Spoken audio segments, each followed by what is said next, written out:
తెలంగాణ రాష్ట్ర సాధనలో కేసీఆర్ పాత్ర ఎవరు కాదనలేంది. ఆ చరిత్ర అది. కళ్ళ ముందు ఉంది. ఒక రాజకీయ పార్టీ లేకుంటే తెలంగాణ సాధ్యమయ్యేది కాదు. ఒక నిర్మాణం ఆయన ఉన్నది. కాబట్టి కేసీఆర్ లేకుండా తెలంగాణ ఎవ్వరు అనట్లేదు ఇక్కడ. ఎవరు అనరు కూడా. అంటే తప్పు. దాన్ని మించిన బ్లైండ్‌నెస్ ఇంకోటి ఉండదు. అందులో ఎలాంటి సందేహం లేదు. కేసీఆర్ ఇస్ ద కీ పాత్ర. ఆయన ప్రధాన ఫ్రంట్ వారియర్ ఆయన. అందులో డౌటే లేదు. కానీ ఈ 10 ఏళ్ల కాలంలో జరిగిన పరిణామాలు నిజంగానే అంత బాగున్నప్పుడు మూడోసారి కేసీఆర్ ఓడిపోవడం ఏమిటి అని తెలంగాణ సమాజం అన్నది. అట్లా అనుకున్న వాళ్ళే వాడు ఓడగొట్టిన ఎందుకు? ఇది రివ్యూ జరిగిందా? ఫస్ట్ ఇది చెప్పినాక దీంట్లో కోదాం. ఇంత మాట్లాడుతున్నారు కదా మీరు. కేసీఆర్ ఓడిపోవడం ఏమిటి? ప్రశ్న. సంవత్సరాలు పరిపాలనలో ఉన్న తర్వాత కొంత అసంతృప్తులు ఉంటాయి. కొన్ని రకరకాల ఇష్యూస్లో రకరకాల ఇరిటేషన్స్ ఉంటాయి. వాస్తవం. దాంట్లో మా లోపాలు కూడా ఉంటాయి. ఉండవని చెప్పేసి అంటలేను. తప్పిదాలు కాదు, తప్పిదాలు వేరు, లోపాలు వేరు. లోపాలు ఉంటాయి, పొరపాట్లు జరుగుతాయి. 2 ఇదొక భాగం అయితే, 1 ఇవాళ కాంగ్రెస్ అనేది కొన్ని తప్పుడు ప్రచారాలతోటి గోబెల్స్ ప్రచారంతో పదే అబద్ధాన్ని చెప్పడమే చెప్పింది. ఎందుకంటే కొంత ప్రజలు ఉన్నటువంటి చిన్న చిన్న ఇరిటేషన్స్ని ఆసరగా తీసుకొని చేసినటువంటి దాన్ని దాచిపెట్టి అబద్ధాన్ని తప్పుడు ప్రచారాన్ని చేసింది. ఒకటే ఉదాహరణ చెప్తా. ఇంకా మళ్ళీ దాన్ని మీరు ఇంకా లోతులు పోతే అదొక సబ్జెక్ట్ అవుతుంది. ఎందుకు అంటే అందరూ మాట్లాడటం ఏంటంటే ఒక్క ఉద్యోగాన్ని భర్తీ చేయలేదు, ఒక్క ఉద్యోగం వేయలేదు, ఒక్క ఉద్యోగం చెప్తాను. అందుకే నేను చెప్పిన అదొకటి.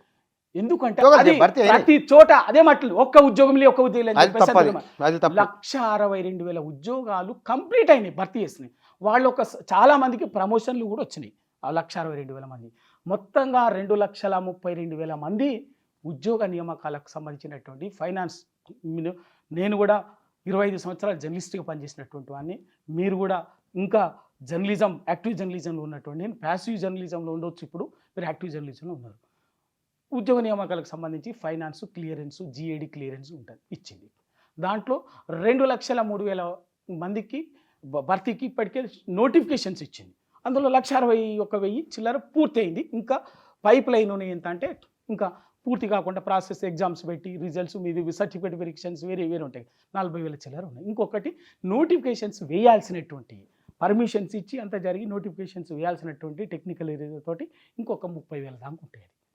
అది వాస్తవం. మొన్న 7,000 నర్సులు చేసినాయి. రేపు రేవంత్ రెడ్డి గారు ఇవ్వబోయే 15,000 కానిస్టేబుల్, మిగతా నియామకాలు వేరియస్ అంటే లా అండ్ ఆర్డర్, మిగతా అన్ని రకరకాల వింగ్స్ ఉంటాయి కదా, 15,000 అన్నీ కూడా రిక్రూట్మెంట్ అంతా కూడా అంతకుముందు చేసినాయి. బీఆర్ఎస్ ఉద్యోగాల భర్తీ చేయలే అనట్లేదు. ప్రాబ్లం ఎక్కడొచ్చిందంటే ప్రజలు ఏం ఆలోచన చేస్తున్నారో, ప్రజల మనోభావాలు ఏమిటో, ప్రజల మనోభావాలకు దూరం జరిగింది బీఆర్ఎస్. దగ్గరకు వచ్చే ప్రయత్నం చేసింది కాంగ్రెస్. ప్రయత్నమే, ఏం దగ్గరికి ఏం రాలేదు, పట్టుకోలే, ప్రయత్నం చేసింది. ఆ ప్రయత్నాన్ని ప్రజలు ఓన్ చేసుకున్నారు. ఇది ఫ్యాక్ట్. ఇప్పటికైనా సరే నిజంగానే సోషల్ మీడియాలో కామెంట్లు నేను చూసిన, ఇది నాది కాదు, సోషల్ మీడియా కామెంట్ చూసిన నేను. పాలిచ్చే బర్రెను వద్దని దున్నపోతుని తెచ్చుకున్నానండి. ప్రజలను ఇట్లా మాట్లాడడం ఏమిటి అని ప్రశ్న వచ్చింది. దీనికి సమాధానం ఏమని చెప్తారు? ఇప్పుడు మీరు కేవలము ఆ వర్డుని మాట్లాడుతున్నారు. ఏ సీక్వెన్స్లో మాట్లాడింది అన్నటువంటి దానికంటే ముందు కేసీఆర్ గారు ఒక మాట చెప్పాను. దేనికి చెప్పిండు, ఏ కాంటెక్స్ట్లో చెప్పిండు ఆ మాట అనేది ఇంపార్టెంట్. కాంటెక్స్ట్ మిస్ చేస్తుండ్రు. చెప్తున్నా నేను, మీరు జర్నలిస్ట్గా కూడా నిన్న మాట్లాడినటువంటి దాన్ని మళ్ళీ ఒకసారి యూ వెరిఫై. ఏం మాట్లాడిండు? రైతు బంధు ఇస్తే ఇవ్వండి, ఇవ్వలేకపోతే ఇవ్వకండి. కానీ రైతు బంధు ఇవ్వలేదని అడిగేటటువంటి వాడిని చెప్పుతో కొడతామని చెప్పేసి మాట్లాడటము, అన్నం పెట్టే రైతును, ఇంత అన్యాయమా, ఇంత దుర్మార్గమా, ఇంత అహంకారమా? మీకే కాదు చెప్పులు, రైతులకి ఇంకా గట్టిగా ఉన్నాయి చెప్పులు ఉన్నాయి, ప్రతి రైతుకు చెప్పులు ఉంటాయి అని చెప్పి చెప్తూ ఆ వెంటనే అన్నటువంటి మాట ఇది. చెక్ చేసుకోండి ఒకసారి. దాన్ని సీక్వెన్స్ని మిస్ చేసి కేవలం ఆ చివరి ముగింపు ఫ్రేజ్, మనం ఇంగ్లీష్లో ఫ్రేజ్ అంటాం, పదాల 2-3 పదాలకు దాన్ని మాట్లాడటం అనేది, చెప్పడం అనేది ఖచ్చితంగా బరాబర్గా. ఎందుకు అంటే ఇవాళ రైట్ ప్రజలు కారణం ఏమైనా కూడా, ఇంకా కూడా కేసీఆర్ గారు ఇంకో కూడా మాట మర్చిండు, గొప్పగా చెప్పిండు. మేము మా మీద మీకు ఎందుకు కోపం వచ్చిందో, మా మీద మీకు ఎందుకు కోపం వచ్చిందో, మేమేమో అనిపించిందో, వాళ్ళ మాయ మాటలకు మోసపోయి ఈ పని చేసినందుకు వాళ్ళ మీరు ఈ పరిస్థితి వచ్చింది అని చెప్పేసి చెప్పటంలో ఉద్దేశంగా ఆ వర్డ్ వాడింది. కానీ మీరు అంతగా ఖచ్చితంగా తెలంగాణలో సామెత అండి అది. తెలంగాణలో అదొక మాండలికలో ఉండేటటువంటి సామెత. అది తెలంగాణ మాండలికల్లో ఉండేటువంటి ఒక సామెత. ఎందుకు ఒక మంచిని వదులుకొని మనం నష్టం చేసేదాన్ని తెచ్చుకున్నాం అనేటువంటి సెన్స్లో సందర్భంలో ఉపయోగించేటటువంటి సామెత అది. అది అన్ని వర్గాలు అందరూ ఆమోదయోగ్యంగా వాడేటటువంటిది అది.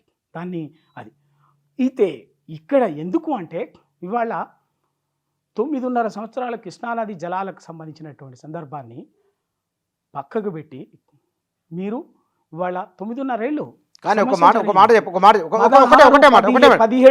ఇవాళ గవర్నమెంట్ అంటే 6 మంది మంత్రులు, 6 రివ్యూలు జరుగుతున్నాయి.